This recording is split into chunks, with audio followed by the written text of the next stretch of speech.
स्वागतिका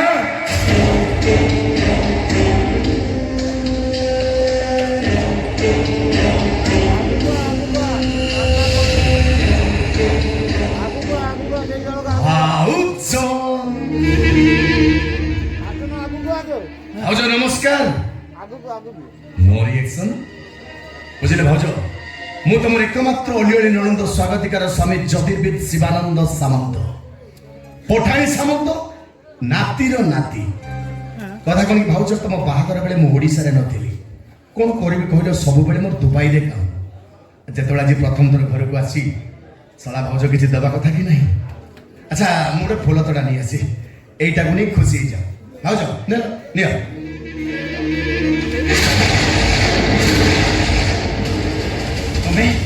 तुम्हें आसी थी सही प्रश्न तमु जदी मो पचारे तुम्हें आसी थी माने तुम्हें मुझे जानि छ ना सही कथा तमु जदी मो पचारे तुम्हें कोन मते जानि छ ना नहीं नहीं ना मते जानि तो तुम्हें चबई करबे पे नहीं कथा कोनी भाउज मोर जने सांगर स्त्री देखिबा को ठीक तम परी सेठी पई हां भाउज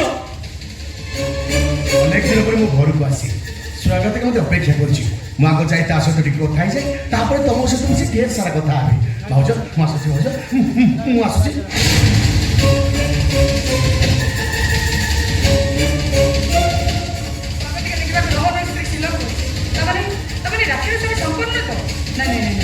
ये ही सब जे राखी स्वामी से स्वागत के स्वामी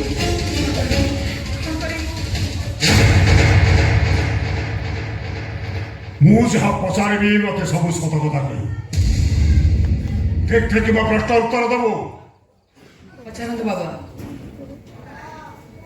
तो नाम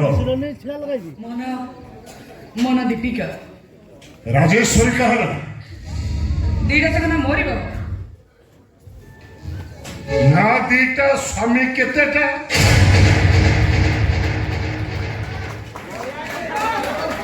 बाबा बाबा ए प्रश्न आपण मते कई पचारछन से प्रश्न पचारा जाय किसी कथा जानिबा पई आउ किसी पचारा जाय किसी संदेह दूर करिबा पई एटा का उद्देश्य रे पचारुछि मते सदा कह मो पुओ को बाहाबा आगरु तो आउ जण को बाहाइतिलु बाबा बाबा बाबा आपण मते कई कहछ से कथा कथा किसी कथा जानिबा पई किसी संदेह दूर करिबा पई आपण संदेह करंतन बाबा देवासी से मो हमें दुई दिन को भलो पाई विवाह कर सेतल मु जानिबा की इच्छा करलथि आज जानिबा को बात होचे तो घर कोठी तो बापा ना कौन तुम परिवार रे आ सब किए अच्छी चुपचाप ठहरो कहीं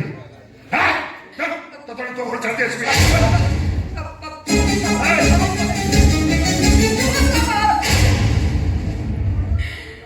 मैं आपको सब सत कहि बाबा प्रकृत सत है मैं आपण पुओ को बह करने आगे आउ जन को बह करी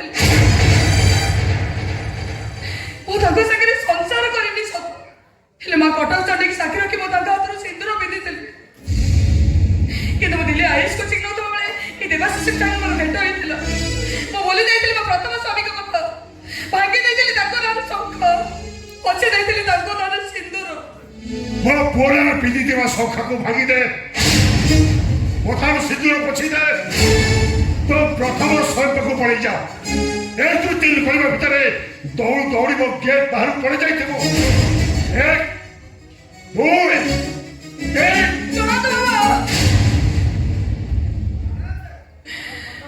मैं अपना कथा माने गेट सेपट को चली भी हेले मो प्रथम स्वामी का पाखु को केबे भी फेरिबि दरकार पड़िले मो सुसाइड करबो वो सुसाइड करे अनुताप लोक रे गांधेबु केमिति तथा देखि सारा परे दुनियार हजार हजार प्रतार के बारे तथा सब शिखिबे को क्रेज नहीं बो करे रहबु हेले मो बहु भाबरे नु मो पूरा नामक वस्त्र स्त्री गोटाए चाकराणी भाबरे मो पुओ पाखिरु प्रमाण करदेबि जे तू होचु पूरा बंध्या नारी तू केवल सतर सृष्टि करिबा मो वंशर उत्तरदाय तो पाखुर केवल सृष्टि करिबोनी मो पुओर बादर करिबे मो गुरु आउटा भरिबे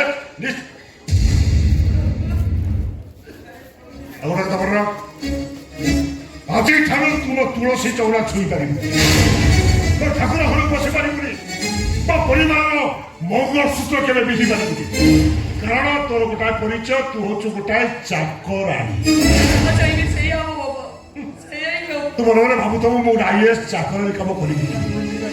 ଆଇଏଏସ୍ ପାଇବା ପାଇଁ ତୁ ସମ୍ପୂର୍ଣ୍ଣ ଅଯୋଗ୍ୟ। ଟିକିଏ ହାସାନ କରିଦେଲେ କଣ ଏ ନିଜ ସ୍ୱାମୀର ହେଇପାରିଲାନି ସେ ଆଉ କାହାର ହବ? ଆଉ କେତେ ଦିନ ପରେ ମୋ ପୁଅକୁ ଛାଡ଼ି ତୁ ଆଉ କାହାର ହୋଇଯିବୁ ସେ ଗ୍ୟାରେଣ୍ଟି କିଏ ଦବ? ନାଇଁ ମୋ ପୁଅର ବାହାଘର କରି ମୋ ବୋହୁଟା ଆଣିବି ନାଇଁ। ବାବା ଦେଖିଲେ ମୁଁ ସାଙ୍ଗରେ କାହାକୁ ନେଇକି ଆସିଛି?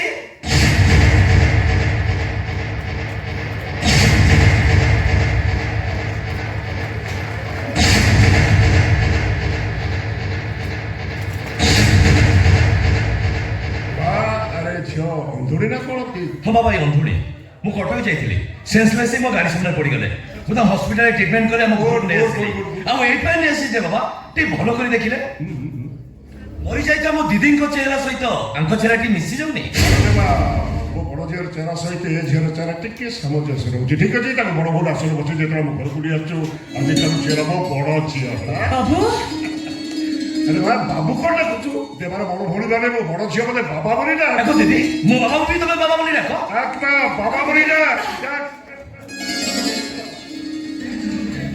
ମୋ ଘରେ ଗୋଟା ଝିଅ ଥିଲା ଆଉ ଗୋଟା ଝିଅ ଆସି ମୋ ଘରେ ପହଞ୍ଚିଲା। ଆଜିଠାରୁ ତମେ ଦି ଭଉଣୀ ସାଥୀ ମୋ ଘରେ ରହିବ ହେଲା ମା? ଦେବାରେ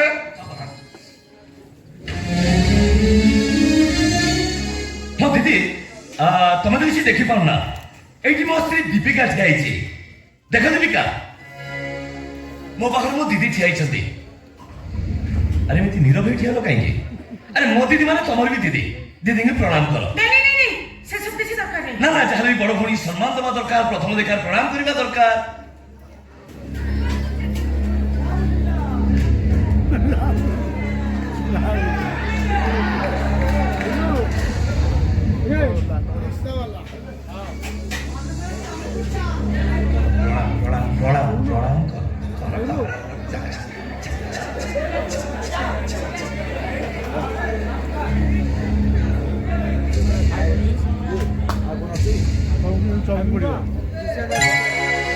আরে কিছু না কই প্রণাম কর কাইকে? পাদ ছুঁইলনি দিদি বলি ডাকিলনি। দীপিকা মো দিদি পাইছি মু বহুত খুশি। তবে কোন খুশি নুহ? আরে নাই নাই সে প্রথম থর মতে দেখুছন তো মতে চিনি নাতি মো সঙ্গে এতে মিশি নাতি। তা ছড়া তু যেতবেলে বড় ভৌণী আসনের বসাই দেলুনি সেই হিসাবে সে মোর ভাউজ হব। হেলে মু তাকে ভাউজ বলি ভাবিবিনি। ভাবিবি সে মোর সান ভৌণী। দীপিকা মো দিদি তমু সান ভৌণী আসনে বসাইলা পরে তুমি চুপ যাও। আর তম্পা কହୁଥିଲ ତମ ଦିଦି ମରି ଯାଇଛନ୍ତି ବୋଲି। আর କିଛି ନହେଲେ ମୋ ଦିଦି ତମେ ଦିଦି ବୋଲି ଡାକ। ଦୀପିକା ଆରେ ମୋ ଦିଦି ତମେ ଦିଦି ବୋଲି ଡାକ। ଦୀପିକା ଆରେ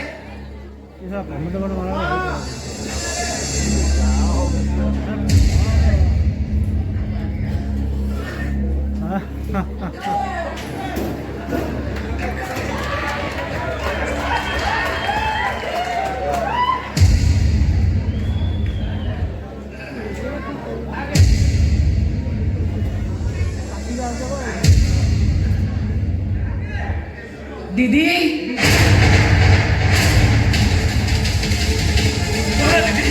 দীপিকা মোর দিদি ডাক শুনে এমনি চমকি পড়া কাইকে? আরে এই কথা শোনা মতে শুনলে পরে লাগিলা তো। তবে যেন কথাবার্তা হতো মু তোম পাই খাইয়া ব্যবস্থা করছি। ওকে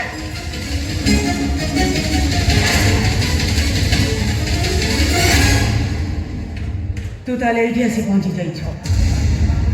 তু তাহলে রাজেশ্বরীর দীপিকা হয়ে যাইছু।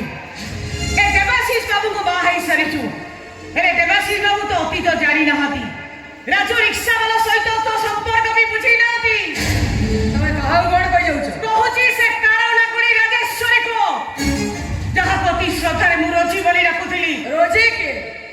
রাজেশ্বরী কাম মো না দীপিকা। দেবাশিষ স্ত্রী দীপিকা মু। মিছা কହୁছ তো?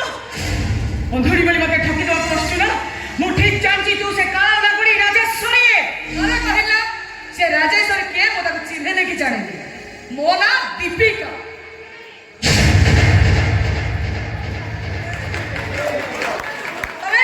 তবে এটি কে চাও? কোন মে ঠিক আছে? ମୁଁ ନିଜ ଇଚ୍ଛାରେ ମୁଁ ଏଠିକି ଆସିବି। ଦେବାଶିଷ ମୋତେ ବାଧ୍ୟ କରିବାରୁ ମୁଁ ଏଠିକି ଆସିବା ପାଇଁ ବାଧ୍ୟ ହୋଇଛି। রাজু ভাই ରୂପା ହଁ তুমি ঠিক সময় আসি পৌঁছ রাজু ভাই। মতে সত্য কথা কইল ইয়ে রাজেশ্বরী না দীপিকা? দীপিকা না রাজেশ্বরী? ଇଏ ହେଉଛି दीपिका देवाशीष बाबू स्त्री दीपिका କିନ୍ତୁ ୟା କଣ୍ଠସ୍ୱର ତ ମୋତେ ସେ କାରଣ ବୁଢ଼ୀର କଣ୍ଠସ୍ୱର ଭଳି ଶୁଭୁଛି। ମୋତେ କ୍ଷମା କରିଦେବୁ ଦୀପିକା। ମୋ ସାନ ଭଉଣୀ ଭାବି ତତେ ଏହାର ଶୁଣ କେତେ କ'ଣ କହିଦେଲି, ମୋତେ କ୍ଷମା କରିଦେବୁ। ହେଲେ ରାଜୁ ଭାଇ ହଁ ରୂପା ଆରେ କହ ରୂପା ତମେ ଏଠି କ'ଣ କରୁଛ? ଆରେ ନାଇଁ କଥା କ'ଣ କି ଦେବାଶିଷ ବାବୁ ମୋର ବନ୍ଧୁ ତାଙ୍କରି ଅନୁରୋଧ ତମେ ମୁଁ ଏଠି ଆସିବା ପାଇଁ ବାଧ୍ୟ ହେଇଛି। କ'ଣ କହିଲେ ରାଜୁ ଭାଇ? ଦେବାଶିଷ ବାବୁ ତମର ବନ୍ଧୁ? ହଁ କିନ୍ତୁ ସିଏ ଗୋଟେ କୋଟିପତି, ତମେ ଗୋଟେ ସାଧାରଣ ରିକ୍ସାବାଲା। ତମେ ଏତେ ଭଲ ବୋଲି ସିଏ ତମର ବନ୍ଧୁ ହେଇପାରିଲେ। ହେଲେ ମୋ ଭଉଣୀ ତମକୁ ଚିହ୍ନି ପାରିଲାନି, ବୁଝିପାରିଲାନି ତମକୁ। ତମେ ନିଶ୍ଚୟ ଶୁଣିବ ରାଜୁ ଭାଇ, ଯେମିତି ତମକୁ ଠକିଛି ତା ସ୍ୱାମୀ ତାକୁ ଠିକ୍ ସେମିତି ଠକିଥିବ। ପର ପାଇଁ ଯିଏ ଗାତ ଖୋଳେ ସେ ଗାତରେ ସେ ନିଜେ ପଡ଼ିଥାଏ। ଏଇଟା ତ ହଉଛି ଜଗନ୍ନାଥଙ୍କର କୃପା। ତମେ ନିଶ୍ଚୟ ଶୁଣିବ ରାଜୁ ଭାଇ, କେବେ ବି ସେ ଭଲରେ ନଥିବ, କେବେ ବି ଶାନ୍ତିରେ ନଥିବ। ସେ କୋଉଠି ଅଛି କ'ଣ କରୁଛି ତା ଠିକଣା ମୋ ପାଖରେ ନାହିଁ। ହେଲେ ତମେ ନିଶ୍ଚୟ ଶୁଣିବ ରାଜୁ ଭାଇ, କାନ୍ଦୁଥିବ ସିଏ, ଲୁହକୁ ଲୁଚେଇ ଲୁଚେଇ କାନ୍ଦୁଥିବ ସିଏ, ନିଶ୍ଚୟ କାନ୍ଦୁଥିବ ରାଜୁ ଭାଇ, ନିଶ୍ଚୟ। ତମେ ଆମ ସାନ ବାବୁଙ୍କ ବଡ ଭଉଣୀଟି? ଆମ ସାନ ବାବୁ ତମକୁ ଘର ଭିତରକୁ ନେଇଯିବା ପାଇଁ କହିଛନ୍ତି ଯେ।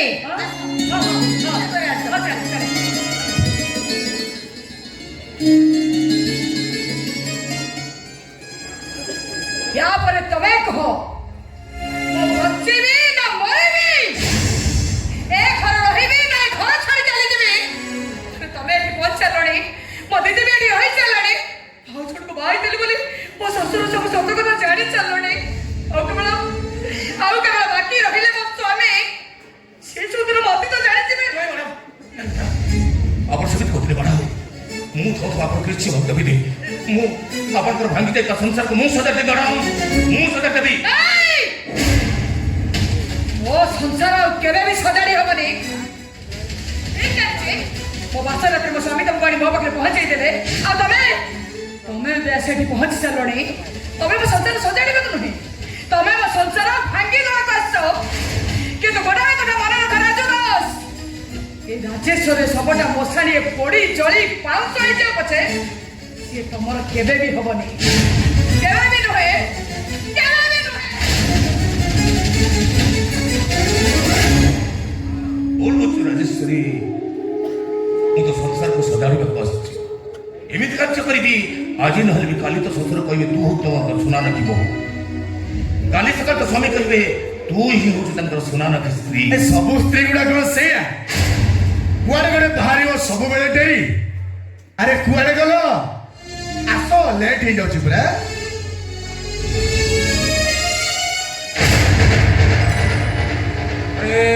ଶଙ୍କର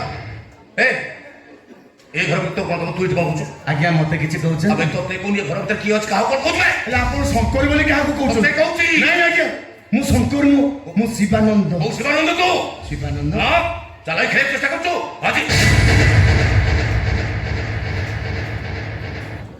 ସାନବୋହୁ ଛାନବୁ ତା ତ ଆପଣ ଛାନବୁ କହିଲେ। ଆରେ ତମକୁ କହୁଛି ତମେ ହଉ ତମ ସାନ ଭାଇ ରୋହନ ସ୍ତ୍ରୀ ସିଲନ। ତମେ ନାଇଁ ମୁଁ ତାଙ୍କ ଯେ ସ୍ୱାଗତିକା। କୋଉ ସ୍ୱାଗତିକା ତମେ? ହଁ କୋଉ ସ୍ୱାଗତିକା ତମେ? ମୁଁ କହୁଛି ତମେ ହଉଛ ସିଲନ। ମୁଁ ଆପଣଙ୍କୁ କେମିତି ବୁଝେଇବି? ଏଇ ଦେଖୁଛ ନା ସେ ମତେ କୋ ଛିଲନ ଡାକିଲେ। ସିଏ ବା ମତେ ଶଙ୍କର ଶଙ୍କର କହି ପାଗଳ କରି ସାରିଲେଣି। ଆଚ୍ଛା ଭାଇ ଗୋଟେ କଥା କହିବି, ଖରାପ ଭାବିବେନି। ଆପଣ ଯୋଉ ଶଙ୍କର କଥା କହୁଛନ୍ତି ତାର କଣ ମୋ ପରି ଗୋଟେ ହାତ କେମ୍ପା? ଚେତା ହରେଇ ଚାଲାକ କରୁଛୁ ମୋ ସାଙ୍ଗରେ। ଆରେ ସେମିତି କଣ ଅଭିନୟ କରିହବନି? ହଁ ନାଇଁ ଆଜ୍ଞା, ମୁଁ କିନ୍ତୁ ଅଭିନୟ କଲୁନି, କାହିଁକି ନା ମୁଁ ଗୋଟେ ଗୁଲ ପାଲା ଦେଇଛି। ଆପଣ କରି ଦେବାଶିଷ ବାବୁ ଇଏ ଦି ଜଣ କିଏ? ଆପଣଙ୍କ ସାନ ଭଉଣୀ ସ୍ୱାଗତିକା ଆଉ ଇଏ ତା ସ୍ୱାମୀ ଶିବାନନ୍ଦ, ଜ୍ୟୋତିର୍ବିଦ ଶିବାନନ୍ଦ। ଆଜ୍ଞା ଭୁଲ କରିବା ପଡ, ଇଏ ହଉଛି ଶଙ୍କର, ବିଶ୍ୱାସ କର ଇଏ ହଉଛି ଶଙ୍କର। ଭାଇ ଆପଣ ଟିକେ ବୁଝେଇ ଦଉନ। ହଁ ମୁଁ ବୁଝେଇ ଦେବି, ହେଲେ ତମେ କେଉଁ କରିପାରୁଛ? ନାଇଁ କଥା କଣ କି ଭାଇ, ମୁଁ ତ ସବୁବେଳେ ବାହାରେ ରହିଲି। ଆଚ୍ଛା। ଆଜି ଭାବିଛି ସ୍ୱାଗତିକାକୁ ନେଇ ଟିକେ ମୁମ୍ବାଇ ଯିବି। ଆଉ ଡେରି କରନି, ଶୀଘ୍ର ଶୀଘ୍ର ଯାଅ। ହଁ ଭାଇ, ଆମର ଫ୍ଲାଇଟ୍ ଟାଇମ୍ ହେଇଗଲାଣି, ଓ। ଆମେ ଆସୁଛୁ। ଓ। ଆସ। ଭାଇ